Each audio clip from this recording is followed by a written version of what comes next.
నమస్తే, welcome to studio 4 news. ముందుగా headlines చూద్దాం. ఏపీ ప్రభుత్వ సామాజిక న్యాయ సలహాదారు శ్రీ జూపూడి ప్రభాకర్ రావు విలేకరుల సమావేశం. గౌరవనీయులైన ముఖ్యమంత్రి శ్రీ రేవంత్ రెడ్డి నారాయణపేట జిల్లా కోస్గిలో బహిరంగ సభలో పాల్గొన్నారు.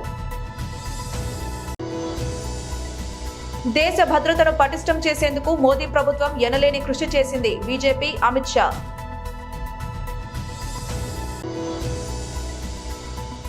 సీఎం రేవంత్ రెడ్డిపై మాజీ మంత్రి సింగిరెడ్డి నిరంజన్ రెడ్డి వ్యాఖ్యలు బీఆర్ఎస్ పార్టీ. కుప్పంలో ఇన్నాళ్లు చంద్రబాబును గెలిపించారు, ఈసారి నన్ను గెలిపిస్తారా అంటూ నారా భువనేశ్వరి చేసిన వ్యాఖ్యలు రాజకీయంగా చర్చనీయాంశమయ్యాయి.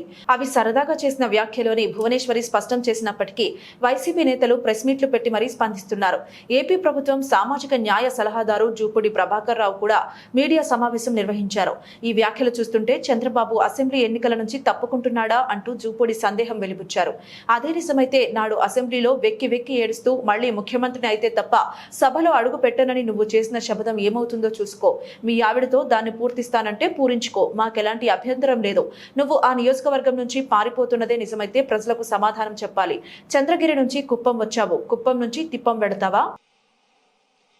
ఇటీవల కాలంలో జగన్మోహన్ రెడ్డి గారు సిద్ధం అనే ఒక శబ్దాన్ని తీసుకొని దాన్ని రణ నినాదంగా మార్చి లక్షల మంది ప్రజలతోటి ఈ రాష్ట్రంలో పెడుతున్నటువంటి బహిరంగ సభల్ని అవహేళన చేస్తున్నటువంటి ఒక బ్యాచ్కి, పచ్చ బ్యాచ్కి సమాధానమే ఈ ప్రెస్ మీట్.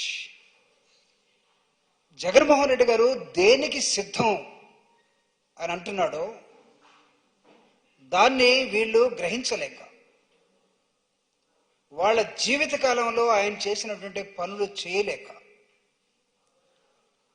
ఆయన్ని వ్యతిరేకించడమే ఏకైక మార్గంగా ఎంచుకుని ప్రజల్ని తప్పుదోవ పట్టించే మార్గంలోకి వస్తున్నటువంటి ఈ పచ్చ బ్యాచ్కి మేము అడుగుతూ ఉన్నాం, మేము సిద్ధం అంటే పక్కన యాడ్జెక్టివ్ చేర్చుకొని మేము కూడా సిద్ధమే, మేము కూడా సంసిద్ధమే అనే వీక్ గొంతుతోటి మీరు మాట్లాడుతున్న విధానమే ప్రజలు అర్థం చేసుకున్నారు.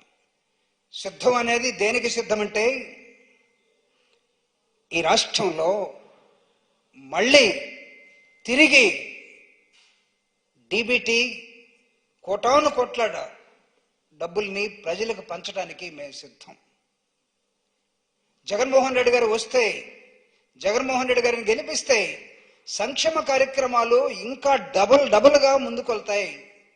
మీ ఇంటికే ప్రతి ప్రోగ్రాం వచ్చి మీ డోర్ను తట్టి మీకు ఇచ్చిపోతుంది. దానికి మేము సిద్ధం.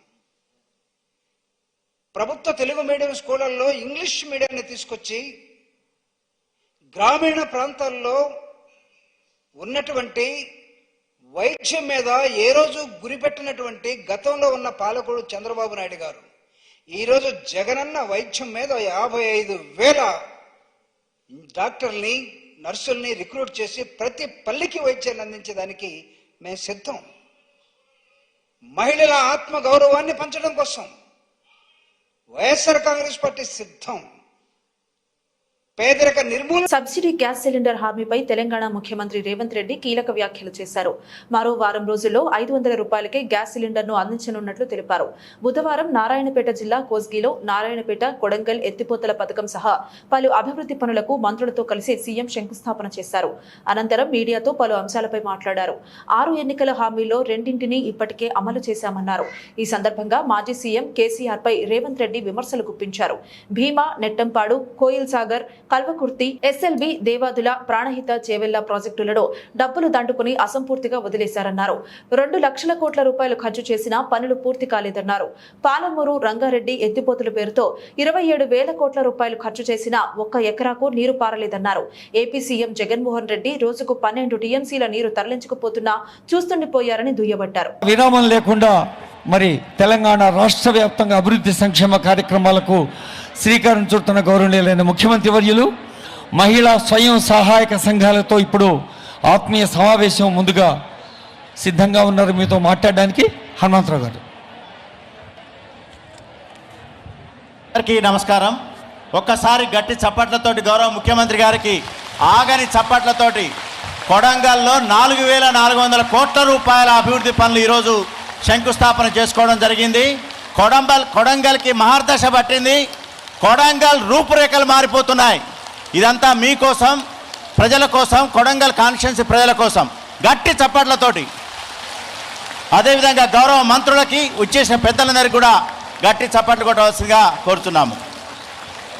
గౌరవ ముఖ్యమంత్రి గారికి నమస్కారం సార్. అదేవిధంగా గౌరవ స్పీకర్ గారు మన దగ్గరికి వచ్చారు. అసెంబ్లీ స్పీకర్ గారికి గట్టిగా చప్పట్లతోటి స్వాగతం పలుకుదాం. అదేవిధంగా మంత్రివర్యులు జూపల్లి కృష్ణారావు గారు, దామోదర రాయనరసింహ గారు, కోమటిరెడ్డి వెంకటరెడ్డి గారు, ఉత్తమ్ కుమార్ రెడ్డి గారు, మంత్రులంతా కూడా రాష్ట్రమంతా కొడంగల్ కాన్స్టిట్యున్సీకి తరలి వచ్చింది, మీ దగ్గరికి వచ్చింది. గట్టి చప్పట్లతోటి వారికి అందరికి కూడా స్వాగతం పలుకుదాం. గౌరవ ముఖ్యమంత్రి గారికి సార్, కొడంగల్ కాన్స్టిట్యున్సీ మీ ప్రజలు, మీ కాన్స్టిట్యున్సీ మహిళలు మీతో మాట్లాడాలని, మీతో పరిచయం ఉన్న మహిళలు కూడా మీతో మాట్లాడాలని మధ్యాహ్నం నుంచి కూడా వాళ్ళు తహతహలాడుతున్నారు సార్. మొదటగా పేరుకి 5 ఎకరాల ఆసామి, కానీ 7 బోర్లు వేసినా నీటి చుక్క రాలేదు కదా, అప్పుల పాలైన కుటుంబం. అది గతం. సంఘంలో చేరి 20,000 చిన్న అప్పుతో కిరాణా మొదలుపెట్టి వ్యాపారస్తురాలుగా ఎదిగి పల్లవి అనే బ్రాండ్ తోటి ఇప్పుడు నెలకి 30,000 రూపాయలు సంపాదిస్తున్న వైనం ఆమె మన గొల్ల శ్రీదేవి గారు, పీరంపల్లి గ్రామం, కలికిచెర్ల మండలం. గట్టి చప్పట్లతో వారిని మాట్లాడవలసిందిగా కోరుతున్నాం.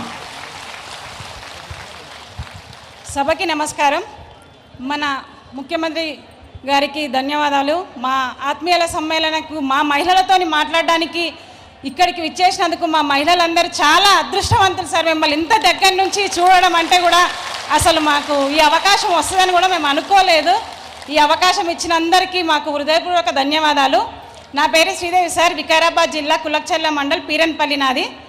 నేను చిన్న సంఘంలో 2006లో జాయిన్ అయ్యాను సార్. అక్కడ సంఘాల మొత్తము అప్పులు తీసుకొని ఎదుగుతుంటే వాళ్ళని చూసి నేను ఎందుకు ఎదగలేను, ఎలాగో నాది మధ్యతరగతి కుటుంబం కదా, నేను ఎందుకు ఎదగలేను అని అందులో అప్పు తీసుకొని చిన్నగా వ్యాపారం చేసుకున్నాను సార్. కిరాణం షాపు నుంచి ఇప్పుడు నేను చాలా పెద్ద ఎత్తుకు ఎదిగాను సార్. నాతో పాటు ఒక 2-3 ఉపాధి కూడా కల్పిస్తున్నాను. 20,000తో స్టార్ట్ చేసిన నా బిజినెస్ ఇప్పుడు 8 లక్షల దాకా వచ్చింది సార్. అది నేను ఇప్పుడు కులక్చెర్ల కూడా నేను వెళ్ళి వాళ్ళకి ఆర్డర్లు తీసుకోవడం మానేసి వాళ్ళే ఇప్పుడు నాకు ఫోన్లు చేసి ఆర్డర్లు చెప్తున్నారు సార్, మీరు ఇద్దే చేయండి అద్దే చేయండి అని. అలా ఈ సంఘాల ద్వారా అప్పు తీసుకొని నేను చిన్న సంఘాలు తీసుకున్నాను, గ్రామ సంఘంలో, మండల సమాఖ్యలో, బ్యాంకులో ఏ అప్పు కూడా నేను సంఘాల్లో వదలలేదు సార్. ప్రతి ఒక్క అప్పు తీసుకొని ఇప్పుడు ఈ స్థాయికి ఎదిగి నా పిల్లల్ని కూడా మంచి చదువులు చదివిస్తున్నాను సార్. పెద్ద పాప పీజీ చేసి జాబ్ చేస్తుంది సార్, సెకండ్ పాప బీటెక్, థర్డ్ బాబు సెకండ్ ఇయర్ సార్. అది నారాయణ కాలేజీలో చదివిస్తున్నాను సార్. మంచి చదువులు చదువుతున్నారు మా పిల్లలకు.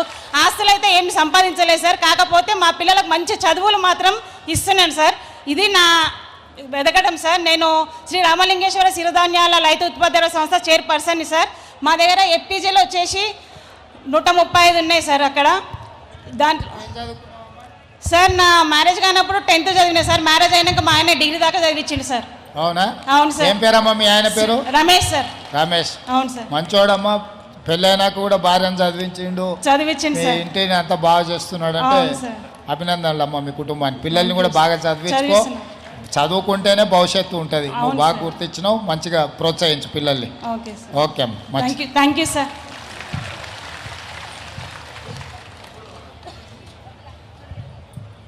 ఇప్పుడు ఆమె ఒక జోగిని వ్యవస్థ దురాగత పీడిత దానికి బాధించబడ్డ వ్యక్తి. ఒకప్పుడు జోగిని వ్యవస్థ నుండి తను పోరాడి బయటపడటమే కాకుండా వ్యవస్థను రూపుమాపడానికి 3 దశాబ్దాల కృషి కోసం నడుం కట్టి ఎంతోమంది విధివంచితుల జీవితాల్లో వెలుగులు నింపిన విజయగాథ వారిది. అంతర్జాతీయ వేదికల్లో దక్షిణాఫ్రికా, నెదర్లాండ్, జెనీవా, స్విట్జర్లాండ్ దేశాల్లో పర్యటించి అక్కడి మహిళల్ని ఉత్తేజపరిచిన విజయగాథ వారిది. వారే మన హాజమ్మ, ఉట్కూరు గ్రామము మరియు మండలం. గట్టి చప్పట్ల మధ్య వారిని మాట్లాడవచ్చు.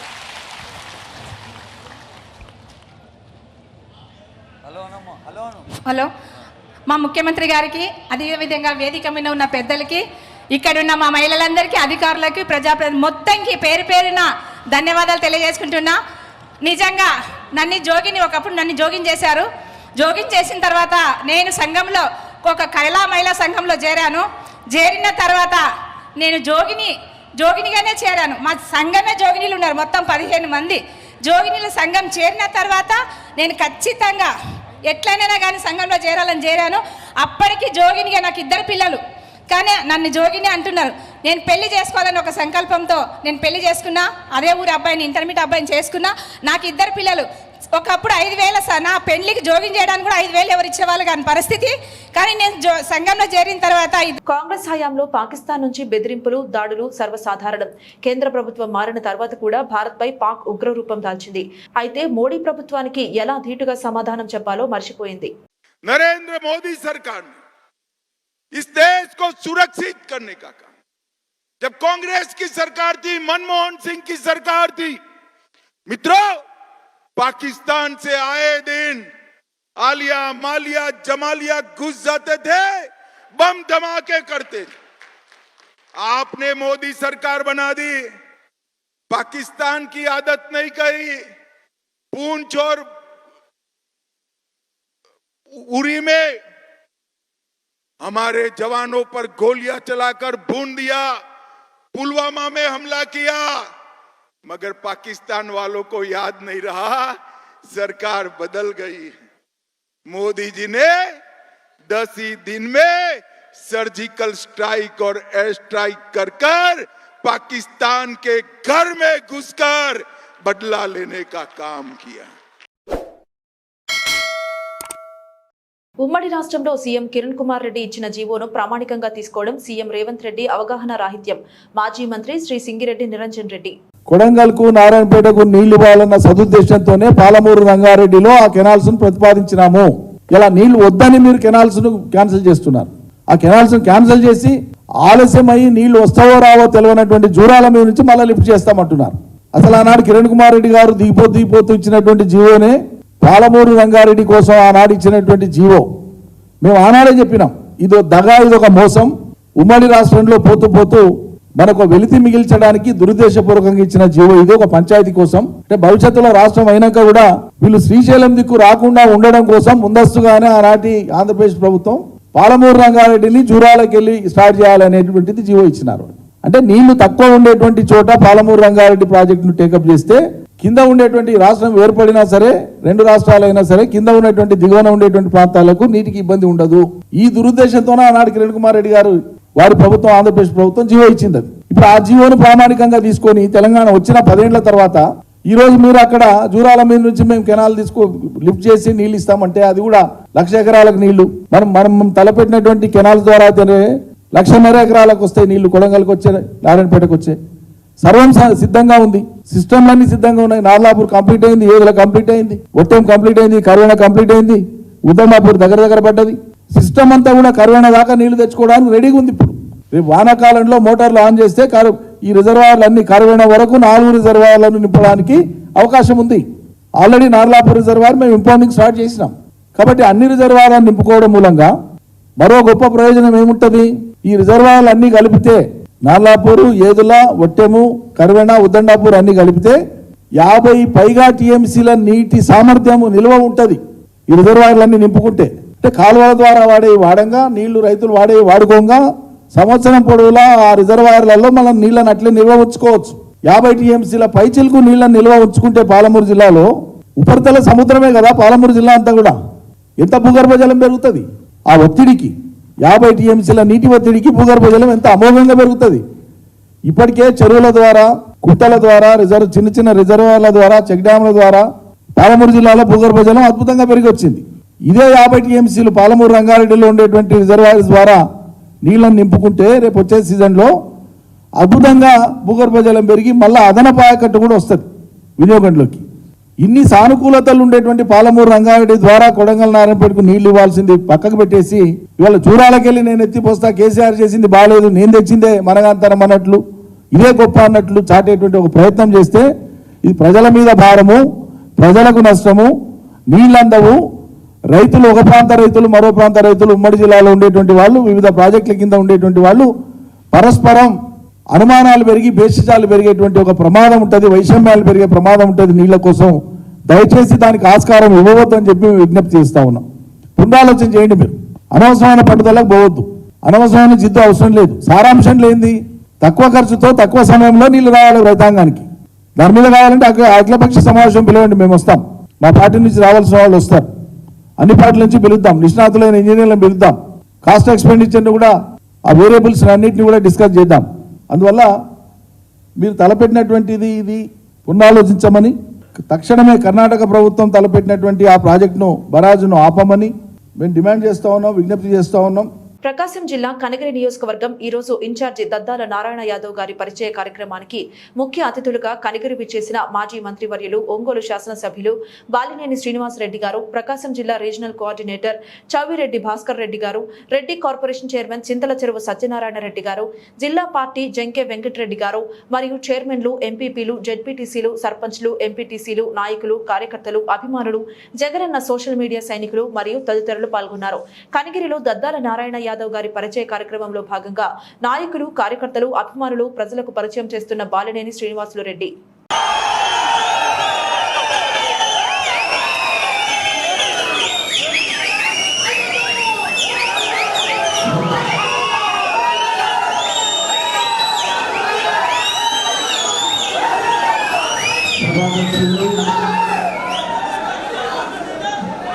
కనగిరి మున్సిపల్ చైర్మన్ సోదరు లఫూర్ గారికి, వెలుగులోంచిన ప్రకాశం మన నెల్లూరు జిల్లా రీజనల్ కోఆర్డినేటర్ చౌవిరెడ్డి భాస్కర్ రెడ్డి గారికి,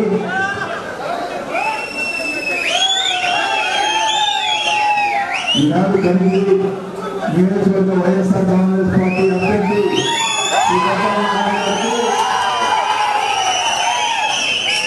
ప్రజలు జిల్లా అధ్యక్షులు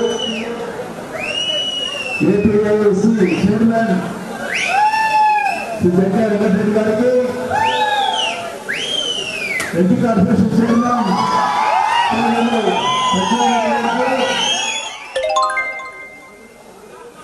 టీడీసీ బ్యాంక్ అధ్యక్షులు బండి గారికి, వేదిక ఎంపీపీలు, డిప్యూటీసీలు, అలాగే మున్సిపల్ వైస్ చైర్మన్, మున్సిపల్ కార్పొరేటర్లు, సర్పంచులు, ఎంపీటీసీలు, ఇక్కడికి వచ్చినటువంటి వైఎస్ఆర్ పార్టీ నాయకులు, కార్యకర్తలు. చిత్తూరు జిల్లా కుప్పం నియోజకవర్గం శాంతిపురం మండలంలో శ్రీమతి నారా భువనేశ్వరి గారు 2వ రోజు పర్యటిస్తూ శాంతిపురం బస్టాప్ కూడలిలో నిజం గెలవాలంటూ 2047 విజన్తో లక్ష్యం ఉన్న నాయకుడు ఈసారి ముఖ్యమంత్రిగా వస్తే రాష్ట్ర పురోభివృద్ధి సాధ్యమవుతుందని, దయచేసి మీరందరూ లక్ష మెజారిటీతో గెలిపించాలని విన్నవించుకున్నారు. ఎందుకంటే మనందరి ఆరాధ్య దైవం కుప్పం ముద్దుబిడ్డ, ఈ రాష్ట్రానికి 2024లో కాబోయేటటువంటి ముఖ్యమంత్రి వర్యులు శ్రీ నారా చంద్రబాబు నాయుడు గారి సతీమణి, మనందరి అమ్మ భువనేశ్వరమ్మ గారు కుప్పానికి రావడం జరిగింది. చంద్రబాబు నాయుడు గారి అక్రమ అరెస్టు సమయంలో ఎవరైతే అసూలు పాశారో ఆ కుటుంబాలకి తెలుగుదేశం పార్టీ అండగా ఉంటుందని చెప్పేసి, అలాగే వాళ్ళకి కావాల్సిన వాళ్ళ బిడ్డలకు కావాల్సిన చదువులు కానీ అన్ని విషయాల్లో కూడా ఆవిడ భరోసా ఇచ్చారు. ఈరోజు కుప్పం నియోజకవర్గంలో ఆడబిడ్డలకు ఆర్థిక స్వేచ్ఛ అనే అంశం మీద మీతో మాట్లాడదలుచుకున్నారు. చంద్రబాబు నాయుడు గారు కుప్పం రాకముందు, వచ్చిన తర్వాత అనేటటువంటి చరిత్ర మనందరికీ తెలుసు. 35 సంవత్సరాల క్రితం ఆడబిడ్డలకి ఆదాయం లేదు, భర్తల మీద, అన్నల మీద ఆధారపడే పరిస్థితి నుంచి ఇంటింటికి ఆవునిచ్చి, తర్వాత ఇజ్రాయెల్ టెక్నాలజీని తీసుకొచ్చి ఈరోజు ఒక్క పాడి పరిశ్రమ ద్వారానే రమారమి 3.5 లక్షల లీటర్ల ప్రొడక్షన్ చిత్తూరు జిల్లాలో హైయెస్ట్ లెవెల్లో మిల్క్ ప్రొడక్షన్ లో కుప్పం నియోజకవర్గం ఉందంటే కారణం చంద్రబాబు నాయుడు గారు. దానివల్ల ఈరోజు ఆడబిడ్డలు వాళ్ళ కాళ్ళ మీద వాళ్ళు నిలబడ్డారు. అలాగే పూలు పండిస్తున్నారు, పండ్లు పండిస్తున్నారు, కూరగాయలు పండిస్తున్నారు. భర్తల మీద ఆధారపడకుండా వాళ్ళ కాలం మీద వాళ్ళు ఆధారపడే విధంగా చేసిన చంద్రబాబు నాయుడు గారికి మనం ఒక్కసారి ధన్యవాదాలు తెలియజేసుకుంటూ, ఆ మహిళలు మహిళలందరూ ఇంకా ఎలా ఆర్థికంగా ఎదగాలనే దానికి ఎదగచ్చు అనే దానికి సాధారణ కుటుంబ మహిళగా ఉన్నటువంటి భువనేశ్వర్ గారు చంద్రబాబు నాయుడు గారు ఇచ్చిన హెరిటేజ్ ని ఒక తిరుగులేని కంపెనీగా తీర్చిదిద్దటంలో ఒక మహిళ తలుచుకుంటే ఏ విధంగా సాధించగలదు అని నిరూపించే విధంగా చేశారు. ఆవిడ తన అనుభవాల్ని సూచనల్ని మీకు తెలియజేస్తారు. కాబట్టి విశ్వాసపాత్రులకు విశ్వాసఘాతకులకు జరుగుతున్న పోరాటం గతంలో ఎన్నడూ ఎరుగని రీతిలో సంక్షేమ సంస్కరణల పాలన, శాశ్వత భవనాలు, పల్లెలకు సామాజిక వనరులు, జలవనరుల శాఖ మంత్రులు అంబటి రాంబాబు జగనన్న చెప్పాడు. అనిల్ మీ వద్దకు వచ్చాడు, ఆశీర్వదించండి. జగన్ శక్తివంతమైన రాజకీయ నేత. నర్సరావుపేట పార్లమెంట్ ఇన్ఛార్జ్ అనిల్ కుమార్ యాదవ్ సత్తెనపల్లి పార్టీలు మారి జెండాలు మార్చి మాపై పోటీ చేస్తున్న వారు దగాకోరులని, విశ్వాసపాత్రులకు విశ్వాసఘాతకులకు మధ్య జరుగుతున్న యుద్ధానికి మీరు సిద్ధంగా ఉండాలని అంబటి రాంబాబు వైఎస్ఆర్సీపీ శ్రేణులను పిలుపునిచ్చారు. బుధవారం మండల పరిధిలోని రెంటపాళ్ల గ్రామంలో 1.48 కోట్ల రూపాయలతో నిర్మించిన శాశ్వత భవనాల ప్రారంభోత్సవ కార్యక్రమంలో ఆయన మాజీ మంత్రి, నెల్లూరు శాసనసభ్యులు, Narasaraopet parliament incharge doctor Anil Kumar Yadav తో కలిసి పాల్గొన్నారు. ఈ సందర్భంగా మంత్రి అంబటి మాట్లాడుతూ, నేను అనిల్ కుమార్ యాదవ్లు ప్రాణం పోయిన పార్టీలు మారమన్నారు. కొంతమంది ఎన్ని పార్టీలు మారారో, ఎన్ని జెండాలు మోసారో మీకు తెలుసన్నారు. సత్తెనపల్లిలో నాపై పోటీ చేస్తున్న వ్యక్తి ఎవరో మీకు తెలుసునని పరోక్షంగా కన్నాను దుయ్యబట్టారు. నర్సరావుపేటలో లావు శ్రీకృష్ణదేవరాయలు పార్టీలు మారి బీసీపై పోటీ చేయడానికి సిద్ధపడ్డాడన్నారు. సింహపురి సింహం అనిల్ కుమార్ యాదవ్ అని అనగానే సభా ప్రాంగణమంతా జై జగన్, జై అనిల్, జై అంబటి అంటూ హోరెత్తిపోయింది. గత ఎన్నికల్లో ఈ గ్రామం నుంచి 199 ఓట్ల మెజారిటీ మాత్రం వచ్చిందని, రానున్న ఎన్నికల్లో మనం ఈ ఊరికి ఎన్ని కోట్ల అభివృద్ధి పనులు చేశామో ప్రజలు గుర్తుపెట్టుకుని అత్యధిక మెజారిటీని ఇవ్వాలని ఆకాంక్షించారు. జగన్మోహన్ రెడ్డి చొక్కాను మడత పెట్టుకుంటూ యుద్ధానికి సిద్ధమవుతుంటే తెలుగుదేశం పార్టీ నేతలు కుర్చీలు మడత పెట్టుకుంటూ సీట్లు ఖాళీ చేసుకుంటూ వెళ్లిపోతున్నారని విమర్శించారు. గ్రామాభివృద్ధికి విశేషంగా తోడ్పాటును అందించిన కోర్లకుంట వెంకటేశ్వర్లకు ఆయన ప్రత్యేకంగా అభినందనలు తెలిపారు. ముమ్మిడివరం పోలీసులు అదుపులో ఆవులను దొంగిలించి కబేడాకు తరలిస్తున్న ముఠా. ముమ్మిడివరం మండలం కొత్తలంక గ్రామానికి చెందిన పెద్దిరెడ్డి సత్యబాబు తనకు చెందిన పుంగనూరు గిత్త మాయమవడంతో పోలీసులకు ఫిర్యాదు చేసి బంధువులతో కలిసి గాలింపు. ఈ క్రమంలో తాళ్లరేవు మండలం సుంకరపాలెం గ్రామంలో ఓ కబేడాలో తనకు చెందిన ఆవును గుర్తించిన సత్యబాబు పోలీసులకు సమాచారం. సంఘటనా స్థలానికి చేరుకున్న ముమ్మిడివరం పోలీసులు విచారించి ఆవును అమ్మిన మురవళ్లకు చెందిన బొడ్డు బుజ్జయ్య, అతని కుమారుడు బాబీ, ఆవును తరలించేందుకు సహకరించిన వ్యాను డ్రైవర్ ఆకుల రాజేష్ ను, కబేడా నిర్వాహకుడు షేక్ జొజ్జెల్లాలను అదుపులోకి తీసుకుని పుంగనూరు గిత్తను, వ్యాన్ను ముమ్మడివరం పోలీస్ స్టేషన్ కు తరలింపు. కేసు నమోదు, దోషులపై కఠిన చర్యలు తీసుకోవాలని బీజేపీ, విశ్వ హిందూ పరిషత్ నాయకులు డిమాండ్ చేశారు. ముమ్మిడివరం పోలీసులు స్టేషన్ వద్దకు చేరుకున్న నాయకులు హిందువులు పవిత్రంగా పూజించే గోవులను వధ చేయడాన్ని తీవ్రంగా ఖండించారు. కాపులపాలెంలో అనధికార కబేళాపై ఇప్పటికే కోరంగి పోలీస్ స్టేషన్లో ఫిర్యాదు చేయడం జరిగిందని, ధనదాహంతో రహదారిపై తిరుగుతున్న శాలలో ఉన్న ఆవులు, ఆంబోతులను దొంగిలించి కబేళాలకు తరలిస్తున్న వారిపై, కబేళాల నిర్వాహకులపై కఠిన చర్యలు తీసుకోవాలని డిమాండ్ చేశారు. వార్తలు ముగించే ముందు హెడ్లైన్స్ మరోసారి. ఏపీ ప్రభుత్వ సామాజిక న్యాయ సలహాదారు శ్రీ జూపూడి ప్రభాకర్ రావు విలేకరుల సమావేశం. గౌరవనీయులైన ముఖ్యమంత్రి శ్రీ ఏ రేవంత్ రెడ్డి నారాయణపేట జిల్లా కోస్గిలో బహిరంగ సభలో పాల్గొన్నారు. దేశ భద్రతను పటిష్టం చేసేందుకు మోదీ ప్రభుత్వం ఎనలేని కృషి చేసింది. బీజేపీ అమిత్ షా.